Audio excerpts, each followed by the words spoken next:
Subscribe to our YouTube channel and press the bell icon to never miss a video from Fever FM. मैं हूं आपके साथ अनुराग पांडे और इस समय मेरे साथ में बात चल रही है जर्सी की। कंग्रेचुलेशंस यार, क्या प्रोमो, क्या ट्रेलर एंड थैंक यू अनुराग दिल से ना, मतलब सेकंड चांस जी। बहुत कम फिल्में बनी हैं जी जब इंसान को मोटिवेशन मिलता है कि यार मुझे कुछ करना है। प्रोमो देख के ऐसा लग रहा है। जी thank you, first of all thank you so much and so nice to see you Anurag after so long. बहुत दिनों बाद ये एक्चुअली फिल्म जब मैंने ओरिजिनल देखी थी तो मैं बहुत रोया था इसे देखने के बाद। और मेरे रोने में ना एक खुशी थी, बिकॉज कभी कभी आप ओवरवेल्म होके जब रोते हैं तो ये फिल्म मेरे लिए हम कई फिल्में करते हैं लेकिन ये फिल्म मेरे दिल के बहुत करीब है, क्योंकि जो ये फिल्म कह रही है उसको मैंने बहुत करीबी महसूस किया है। और इसलिए मैं इस एक्सपीरियंस को ऑडियंस के साथ शेयर करना चाहता था। कबीर सिंह रिलीज़ हुई थी, उसके बाद मेरे पास कोई फ़िल्म थी नहीं एक्चुअली, और ये फ़िल्म मैंने कबीर सिंह रिलीज़ होने से एक हफ़्ते पहले देखी थी। और ये फ़िल्म एक्चुअली लेट सक्सेस के बारे में, हाँ। सेकंड चांसेस के बारे में, कि कई बार, और आई थिंक 95% हिंदुस्तानी मर्द जो होते हैं and lots of women also, आपको आपके जो आपका जो टैलेंट था या जो आपकी डिज़ायर्स थे या जो आपका एम्बिशन था, जो पैशन था आपको वो सैक्रिफाइस करना पड़ता है, क्योंकि आपको जॉब करना पड़ता है, शादी होती है, बच्चे होते हैं, फैमिली होती है, रिस्पॉन्सिबिलिटीज़ होती हैं, या आपके पेरेंट्स होते हैं, आपको उन्हें सपोर्ट करना होता है। तो कई लोग ऐसे होते हैं, जैसे बहुत कम लोग हैं, जैसे आप और मैं, आई थिंक हम शायद उन 2 या 3% में हैं जो वो कर पाए जो शायद वो करना चाहते थे, बिकॉज नहीं तो कोई और रीज़न तो है नहीं कि हम ये काम करेंगे। I think it's only because we are passionate about it, right. 97-98% लोग वो नहीं कर पाते, सो ये उस चीज़ को लेकर, ये ऑफ कोर्स क्रिकेट का बैकग्राउंड है, बैकड्रॉप क्रिकेट का है, लेकिन जो इमोशन है फिल्म का, आई थिंक वो हम सब ने अपनी अपनी जगह महसूस किया। मैंने भी किया था कि मुझे हमेशा ऐसा लगता था यार, मैं 21 साल का था जब मैंने इश्क विश्क की, और मुझे 17-18 साल हो गए थे जब मैंने ये फिल्म देखी, और मुझे ऐसा लगा यार मेरी पिक्चर ऐसा ये बड़े नंबर्स क्यों नहीं कलेक्ट करती है, मेरी पिक्चर कोई ऐसी ब्लॉकबस्टर क्यों नहीं हो रही है, मैं क्यों नहीं वो कर पा रहा हूँ। मुझे ऐसा लगता था, लोगों का नज़रिया होगा कि यार तुम सक्सेसफुल हो, ये वो। लेकिन जब आपकी 16, 17, 18 साल की मशक्क़त होती है तो आपकी एक डिज़ायर होती है कि आप ग्रो करें लाइफ में, आप आगे बढ़ें, आप वाइडर ऑडियंस तक पहुँचें। तो जब मैंने ये फिल्म देखी ना, आई वॉज 36-37, तो it really hit me somewhere deep inside. And film यही कहती है कि it's never too late to chase your dreams. वाह, आई थिंक ये बहुत बड़ी बात है, बहुत मुद्दे बड़ी बात है। या मतलब मुझे बहुत ये चीज़ टच की कि आज शुरू करो। अगर अंदर आग है और अभी भी अगर अंदर ऐसा लगता है ना कि यार मैं आज भी मौका मिला ना तो मैं तोड़ दूंगा, तो वो वाली जो फीलिंग है वो आई थिंक हम में से कितने लोगों को महसूस होती है। और हम वेट कर, कई बार क्या होता है ना कि इंसान जेडेड हो जाता है कि यार अब तो लेट हो गया, अब ये है, अब वो है। लेकिन मुझे ऐसा लगता है कि इतना इंस्पायरिंग थॉट है, क्योंकि ये कैरेक्टर ऐसा है। और जब आप फिल्म देखेंगे, स्पेशली फिल्म का क्लाइमैक्स जब लोग देखेंगे, वो क्लाइमैक्स मैं नहीं बात कर सकता, लेकिन वो फिल्म एक पॉइंट तक थी, मुझे लगा बहुत अच्छी है, बहुत अच्छी है, और फिर जब क्लाइमैक्स आया तो मैं पागल हो गया, बिकॉज जो फिल्म ने कहा वो मतलब it was out of the park, ऐसा था, मुझे ऐसा लगा। तो आपकी ज़िंदगी में कब कब ऐसा मौका आया जी सेकंड इनिंग की? मुझे बोलना चाहिए नहीं बोलना चाहिए मुझे मालूम नहीं। मैंने सबसे फनी बात ये है कि हमारी फिल्म को भी सेकंड रिलीज डेट मिल रही है। So a film that's about second chances is now getting a second release date. हम पूरी एक प्रमोशनल कैंपेन कर चुके हैं। It was supposed to come in December, और फिर कोविड केम, तो we had to pull back. और मैं अपने प्रोड्यूसर, अब 14 अप्रैल को हम आ रहे हैं, और मैं अपनी टीम से ये डिस्कस कर, प्रोड्यूसर से भी कह रहे थे यार दूसरी बार फिल्म को कैसे प्रमोट करते हैं। तो we are also trying a second time, so it's strange. तो मैंने आपको पूरा करियर देखा है जी, तो मेरे हिसाब से आप सेकंड नहीं, थर्ड नहीं, फोर्थ बार आप चांस ले रहे हैं। आई एम सॉरी मुझे बोलना नहीं चाहिए, लेकिन ये फैक्ट है। आप खुल के बोलिए। मैं खुल के बोल रहा हूँ, इसलिए मुझे आप। अच्छे से याद है शाहिद कपूर की जिंदगी में इतने उतार और इतने चढ़ाव हैं, आप इमेजिन नहीं कर सकते।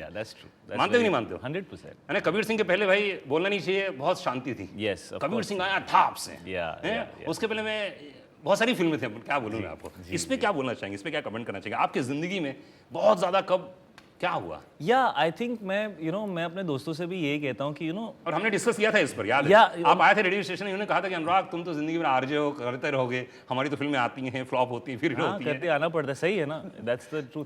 बट कुछ साल पहले मैं एक फिल्म के प्रमोशन के लिए दिल्ली गया था, और दिल्ली में उन्होंने मुझे मेरे स्कूल में इन्वाइट किया, ज्ञान भारती मेरा स्कूल है, और मैं 4th स्टैंडर्ड तक वहीं पे था। और मैं वहाँ गया, और उसके बाद मैं उसी के पास एक प्रेस एनक्लेव करके एक कॉलोनी है, मेरे ग्रैंड पेरेंट्स दोनों जर्नलिस्ट थे, तो वो जर्नलिस्ट की कॉलोनी है, that's why it's called press enclave, तो वहाँ पे मैं, अभी भी मुझे याद है, B16 मेरे घर का नंबर था। अच्छा। और मेरे साथ में B15 मेरे नेबर्स थे, और उस लड़के का बचपन में तो उसको हम सब गुटलू बुलाते थे, तो उसका घर था, और his father was in the merchant navy, तो his father used to travel, और वो टाइम पे ना वो सब हिंदुस्तान में इतने टॉयज़ वॉयज़ नहीं होते थे, those transformers and all the school toys and all those cars and all, तो वो लेकर आते थे उसके लिए, और हम ट्राई करते थे कि हमें भी खेलने थे उसके साथ, और वो हमेशा हमें बोलता था no no no you guys stand on this, तो I have so many memories attached to गुटलू।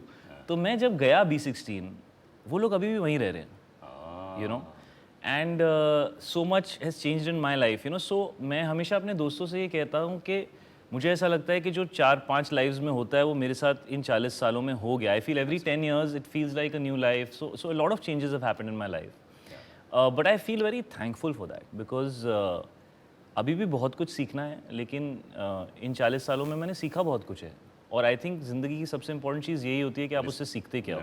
Success, failure, ये वो सब आते रहता है, आपने क्या रिश्ते बनाए, आप खुद कैसे ग्रो हुए एज एन इंसान, और आप अंदर से खुश हैं या नहीं। आई थिंक ये 2-3 बेसिक चीज़ें इंपॉर्टेंट होती हैं। किस समय हुआ ऐसा जी, फिल्म के बाद, रिलीज के बाद, जो फिल्म का नाम बताना चाहो तो बता सकते हो, हाँ, कि आपका दिल बहुत टूट गया, और फिर आपने उसको कैसे कॉप अप किया, उसको फिर बोला कि यार अब मुझे फिर से ये कुछ करना है, क्या मोटिवेशन था, क्या बीच कुछ फिल्में हैं, मैं नाम शायद चाहे तो बोल दो यार, ना लेना बेहतर है, बिकॉज चलो उस पर काफ़ी सारे लोग अटैच्ड होते हैं। हाँ ठीक है। बट कुछ एक फिल्म ऐसी थी जहाँ मुझे लगा कि मुझे मौका ही नहीं दिया गया जो मैं कर सकता था वो करने का। मैंने कास्टिंग किसी और कर ली? कबीर सिंह, नहीं, मैं था उस फिल्म में, लेकिन मुझे मौका नहीं दिया गया। ऐसी एक फिल्म थी, एक फिल्म ऐसी थी जो बहुत करीबी थी दिल के, वो शायद, बट यूजुअली जब मैं फिल्म कर रहा होता हूँ मुझे एक फीलिंग आ जाती है कि सही जा रहा है कि नहीं जा रहा है, तो आपको एक हल्की, फिर उसके बाद जब आप प्रमोशन करने जाते हो तो आप अपने आप से झूठ बोलते हो, नहीं यार चल जाएगी, नहीं चल जाएगी, you have to promote a film for 15 days, so you have to find a way of keeping yourself excited. But I'm proud of most of the films that I've done, and मैं हमेशा ईशान से ये कहता हूँ, क्योंकि वो मेरे आसपास बड़ा हुआ है, दैट जब आप फिल्मों के बैकग्राउंड से आते हो तो बचपन से आपको बहुत कुछ सीखने का मौका मिलता है। आपके फादर मदर या तो प्रोड्यूसर हों या डायरेक्टर हों या एक्टर हों, तो क्या होता है, आप उनकी गलतियों से सीख सकते हो, आप जो चीज़ सही करते हैं उससे सीख सकते हो। आप ये भी देखते हो कि एक टाइम था जब मेरे डैड या मॉम बड़े सक्सेसफुल थे, फिर एक टाइम आया कि कोई नहीं आ रहा है घर पे मीटिंग के लिए, फिर क्या उन्होंने अपने आप को बदला या वो वैसे ही रह गए तो आउटडेटेड हो गए, बदल लिया तो फिर से फ्रेश हो गए। आपने कुछ चेंजेस आता है जब सफल होते हैं? सफलता के टाइम चेंज मुझे एक्चुअली कबीर सिंह के बाद आई फेल्ट वेरी, मुझे ऐसा लगा कि इसमें मेरा कोई हाथ नहीं है, क्योंकि मेहनत मैंने बाकी फिल्मों में भी उतनी की थी, जैसे हैदर है या उड़ता पंजाब है या कमीने हैं या ऐसी कई सारी फिल्में हैं, जब भी मैंने मेहनत उतनी की थी, लोगों को काम भी बहुत अच्छा लगा, लेकिन चली सब चली, लेकिन ये बहुत ज़्यादा चली, तो वो जो एक चीज़ होती है कि जब इतना वाइड आपको प्यार मिलता है, तो आपको आई थिंक किसी इंसान को भी अगर कॉमन सेंस है तो उसको ये नहीं सोचना चाहिए कि ये मैंने कमाया है, नहीं, वो आपको ऊपर वाले ने दिया है। तो आई थिंक ये चीज़ मुझे समझ में आई, और आई felt very thankful and very grateful. मुझे ऐसा लगा था सक्सेस के बाद मैं बोलूँगा मैं सबको दिखाऊंगा आग, पर मुझे ऐसा लगा thank you God, thank you, आपने मुझे दे दिया, तो एक अजीब सी humility and I felt a sense of, I felt very relaxed and very thankful actually. मैं मिला था उसके बाद मैं बहुत ऐसा मतलब एकदम रिलैक्स हो गया। मैं मिला था और आप बहुत रिलैक्स, काम, क्वाइट थे। मैं इतना ज़्यादा ऐसा I am not feeling like मैंने बोला भी था कैसा लग रहा भाई, और मुझे ये भी रियलाइज़ हुआ कि ये आते जाते रहेगा यार, कि इसके बेसिस पर आप अपनी ज़िंदगी नहीं जी सकते, आपको अच्छा काम करना है, और सबसे ज़्यादा खुशी इसमें होनी चाहिए कि मैं काम की जो प्रोसेस होती है आपको उसे एंजॉय करना है। आप जिन लोगों के साथ काम करते हैं, आप जो काम करते हैं, you should come back home. एक तो क्या, अब शादी हो गई है, बच्चे हो गए हैं, तो अगर मैं कुछ करने जा रहा हूँ और मुझे मज़ा नहीं आ रहा है, तो I rather sit at home with my kids. बहुत बड़ी बात बोली आपने। इसमें फिल्म का नाम है जर्सी, इसमें आप अपने बच्चे को जर्सी दिलाना चाहते हैं। जी, कौन सी ऐसी चीज़ है ये मतलब जर्सी सिंबॉलिक है। सिंबॉलिक है, लेकिन आपकी जिंदगी में कौन सी ऐसी चीज थी जो आप चाहते थे आपके डैड दिलाएं, मॉम दिलाए, पड़ोसी दिलाएं, लेकिन वो हो नहीं पाता था, फिर आपने जुगाड़ किया और क्या किया था? अरे हज़ारों चीज़ें थी ऐसे यार, मैं बोलना, तो पूरे टाइम मम्मी के पीछे पड़े रहता था। आई रिमेंबर जब एडिडास ब्रांड है ना, वो पहली बार इंडिया में एक स्टोर खुला था लिंकिंग रोड पे मुंबई में। I don't know if you guys know, you know वो 3 स्ट्राइप्स के साथ पहली बार एडिडास का स्टोर, और मैं आई थिंक 15-16 का था वो टाइम पे, या 13-14 का था। और मैंने ना वो स्टोर देखा, हम लोग वहाँ पे लिंकिंग रोड से पास कर रहे थे, हम लोग बाहर खड़े होकर सब स्टोर देखते थे कि ये एडिडास आ गया है, ये तो यू नो सिर्फ MTV पे दिखता था, ये आ गया इंडिया में, यू नो। एंड उसमें एक जूते थे, you know, and I fail in love with those shoes. पता नहीं क्या, जैसे जैसे आदमी को पहली बार देख के लड़की से प्यार होता है ना, ला ला ला ला ला, वैसा मुझे वो जूते को देख के हो गया, ला ला ला ला ला। तो एंड वो कुछ 4000 के थे, उस जमाने में। मतलब आज का तो मतलब 50-60 हज़ार, पता नहीं कितना, 1 लाख, पता नहीं कितना हो गया। और मैंने मॉम को जाके बोला, आई वांट दीज शूज़। मेरी मॉम ने बोला, बेटे यू नो जो इसे एक्चुअली जर्सी में भी वो सीन है, यू नो, वो बोलता है मुझे 500 रुपये चाहिए किट्टू, बिकॉज फिल्म ये पार्ट जो फिल्म का है वो 90s में है।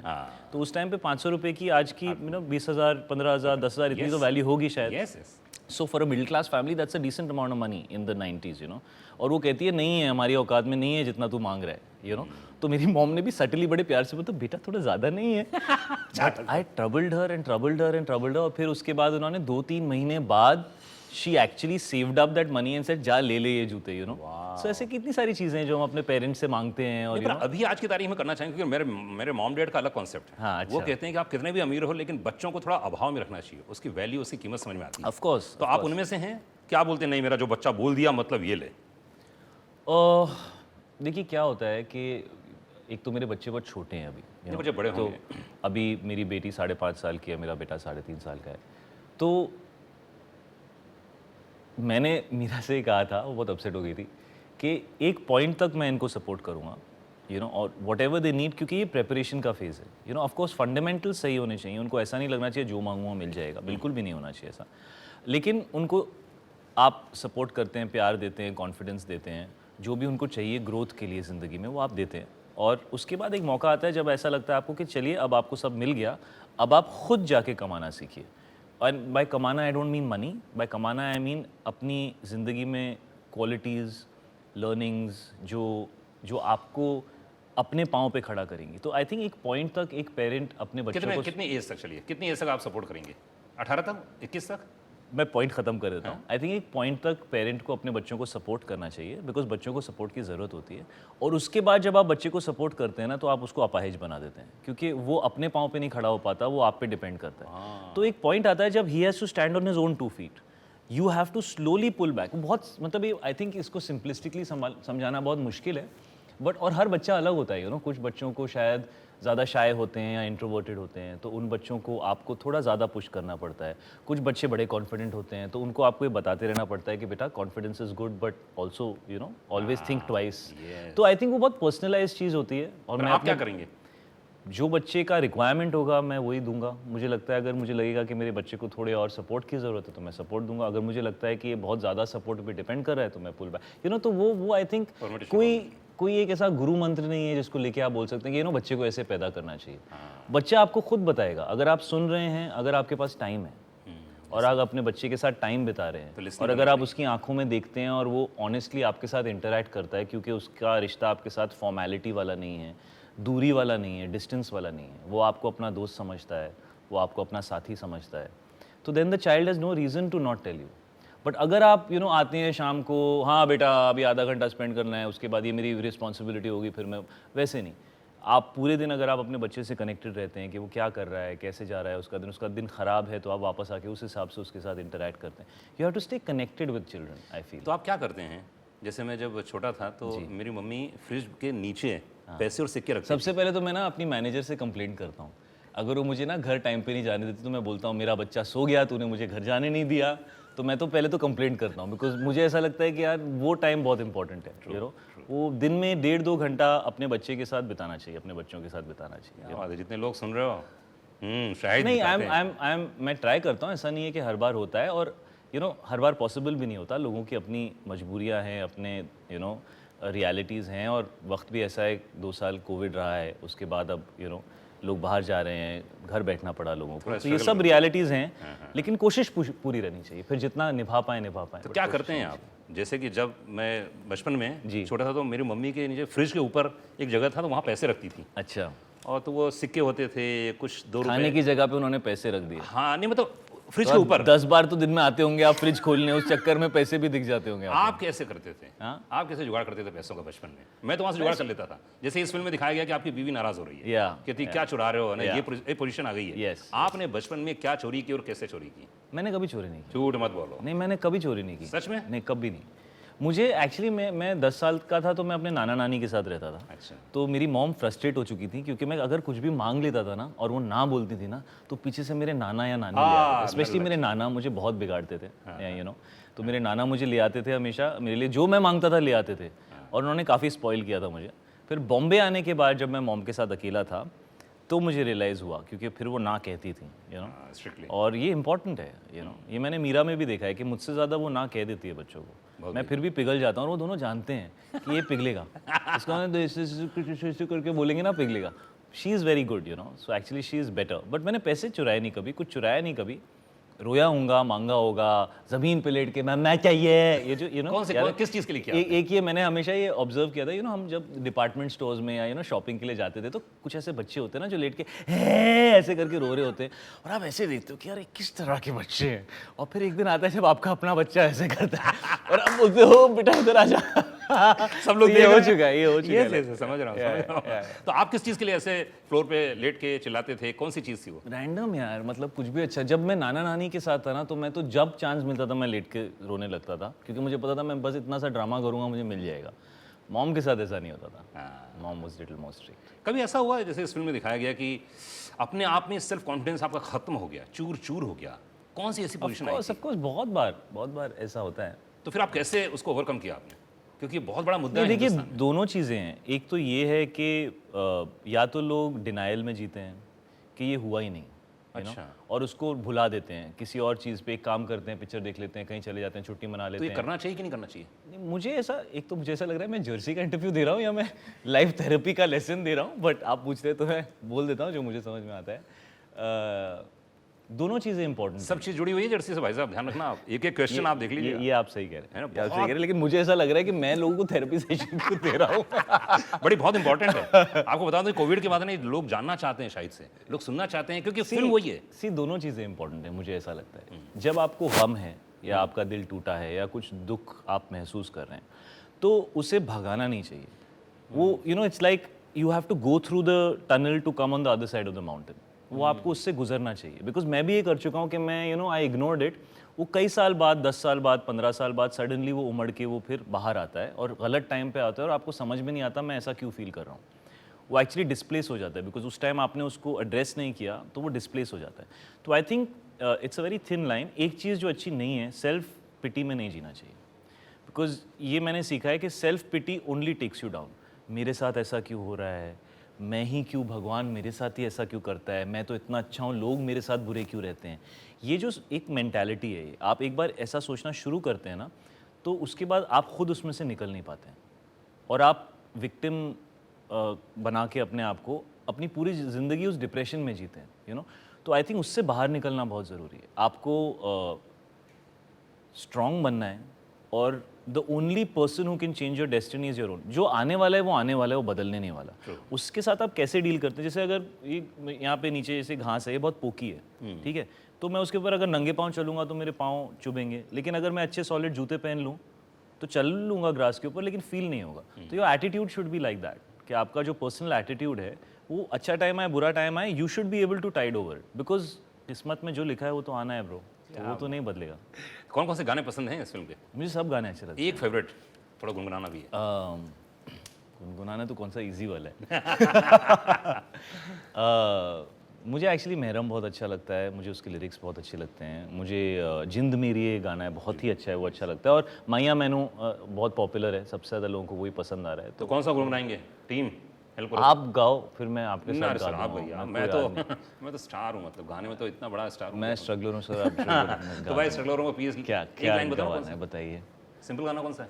मैं महरम गा देता हूँ। महरम तू ही है मेरा ले सुन ले मेरी दास्तां, रंजिशें धुआं धुआं सी ये, आ रह ले तू भी यहाँ।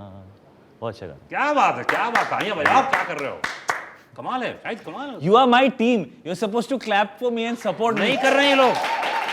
Thank you guys. Thank you very much. Thank you. जो बीच में मैंने मांगा वो एडिट कर देना। सिर्फ ओवेशन में। नहीं, 1000 रुपए कटे हैं सबके, सबके 1000 रुपए कटे।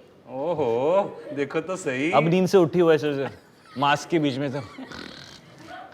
एक तो मास्क में ना मैंने देखा है लोग ना ऐसे करते हैं, ठीक है, मास्क पहना हो यहाँ तक ऐसे बैठते हैं, वैसे ना सो जाते हैं ध्यान में, फिर उनको बुलाओ, हाँ या you know you can't make out के सो गए सो गए, सो गए। People have hacked it. But वाकई बहुत अच्छा स्ट्रगलर सिंगर है, लेकिन बहुत कमाल का सिंगर है, इसलिए एक बार और जोरदार तालियां, तालियां, तालियां। Thank you. क्या बात है, कैसे कर लेते हैं आप? बस आपके आशीर्वाद से। जाते जाते क्या बोलना चाहेंगे? बहुत एक्साइटेड हैं, ट्रेलर प्रोमो देख लिया यस मैं बहुत एक्साइटेड हूँ और 14 अप्रैल को जर्सी रिलीज़ हो रही है और जैसा मैंने कहा मेरे दिल के बहुत ही करीब है। और मेरी ये ना मुझे एक्चुअली ना कबीर सिंह के बाद बहुत प्यार महसूस हुआ जो लोगों का मिला, और जब इतना ज़्यादा मिलता है ना तो आपको बहुत महसूस होता है यू नो। तो मेरी सक्सेस फेलियर ये वो प्रोफेशनल चॉइसेस स्टारडम वो सब एक तरफ, मेरी कोशिश ये है कि जितना प्यार मुझे मिला मैं ऑडियंस को उतनी अच्छी फिल्में दे पाऊँ, ताकि जब जब लोग थिएटर में जाएं तो यहाँ पे उनको कुछ महसूस हो यू नो। तो जितनी भी स्क्रिप्ट्स मेरे पास आई थी सबसे ज़्यादा यहाँ मुझे जर्सी लगी you know, as a subject as a story मुझे यहाँ लगी, और मैं ज़िंदगी में कुछ बदला ये कहानी देखने के बाद। तो इस वजह से जर्सी बनाई गई है एंड आई होप कि लोग वो फील करें जो मुझे फील हुआ और जिस फीलिंग के साथ मैंने ये फिल्म बनाई। तो चलिए अभी से आपको कंग्रेचुलेशंस, बधाई हो, ये फिल्म बहुत चलेगी ऐसी उम्मीद। Thank you. Thank you. Thank you.